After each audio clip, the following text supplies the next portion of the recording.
12 centimetre ব্যাসের বৃত্তের পরিধি এবং ক্ষেত্রফল নির্ণয় করতে হবে।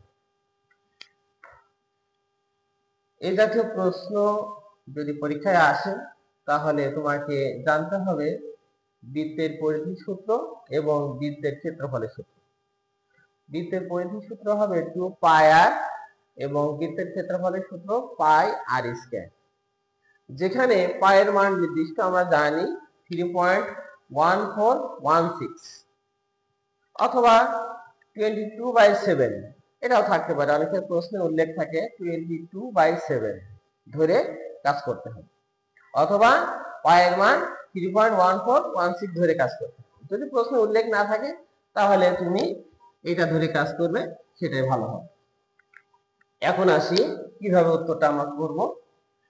বৃত্তের ব্যাস যেহেতু এখানে দেওয়া আছে 12 সেন্টিমিটার, এই কারণে আমরা বৃত্তের ব্যাস এখানে লিখেছি। বৃত্তের ব্যাসকে আমরা ডি দ্বারা প্রকাশ করি, ডি = 12 সেন্টিমিটার। এখন আমাদের দরকার বৃত্তের ব্যাসার্ধ, যেখানে বৃত্তের ব্যাসার্ধ আমরা আর ধরি। বৃত্তের ব্যাসার্ধকে আমরা আর ধরে কাজ করব। বৃত্তের ব্যাসার্ধ আর সমান কত আসবে? যেহেতু ব্যাসার্ধ বৃত্তের ব্যাসের অর্ধেক, এই কারণে আমরা ব্যাসকে 2 দ্বারা ভাগ করেছি। তাহলে ব্যাসকে 2 দ্বারা ভাগ করলে কত আসছে? এখানে 6 সেন্টিমিটার। এখন আমরা জানি বৃত্তের পরিধি সমান 2πr, 2 এখানে বসে গেল। পায়ের মান আমরা জানি 3.1416 এবং আর এর মান 6 সেন্টিমিটার। আর এর মান আমরা 6 সেন্টিমিটার এখানে বের করেছি। এখন এগুলো ক্যালকুলেটর ইউজ করে আমরা ক্যালকুলেশন করতে পারি। 37.6992। এখানে দেখো দশমিক পরে 4টে ডিজিট আসছে। তো দশমিক পরে অনেক সময় আমরা দ্বিধাদ্বন্দ্বে পড়ে যাই, দশমিকের পরে আমরা কয়টি অঙ্ক দেব? 2টি দেবো, না 1টি দেবো, না 3টি দেবো, না 4টি দেবো?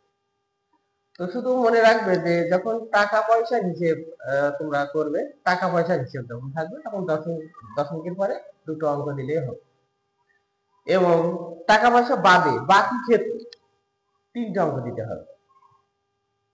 বইতে উত্তর কি থাকলো না থাকবে সেটা দেখার দরকার নেই। তুমি এতটুকু মনে রাখবে যে টাকা পয়সা হিসেব করতে গেলে দশমিকের পরে 2টো অঙ্ক দিতে হবে এবং বাকি ক্ষেত্রে 3টে অঙ্ক দেব।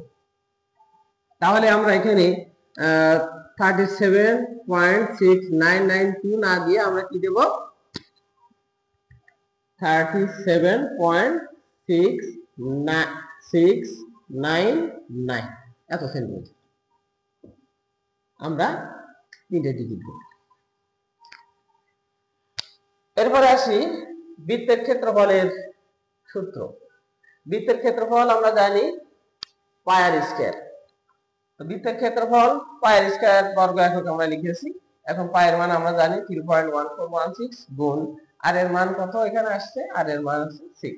6 এর স্কয়ার করতে হবে। 6 এর স্কয়ার করলে 36, তার সাথে 3.1416 গুণ করলে আসবে 113.0976। এখন আসি দশমিকের পরে আমরা 3টে ডিজিট দেব। তো 3টে ডিজিট দিতে হলে আমাদেরকে লিখতে হবে 113.098। যেহেতু আমরা ডিজিট নেব 3টি, তাহলে